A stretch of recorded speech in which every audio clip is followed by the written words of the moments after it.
Hello, and we're doing magic tricks. Two pennies if you look at the ground. Okay, I have two pennies right here on the ground. See those? In my hand, two pennies.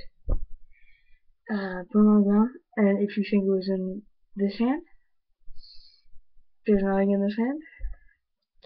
Two in this hand. That's a pretty predictable one. Now we have 1/4. One dime. There's a dime right in front of you. And I'm going to put the quarter right there. Put the dime on top. Okay, now I'm going to take the dime away. Close this hand. The dime is over here. Oh, in the hand. The dime is back over there.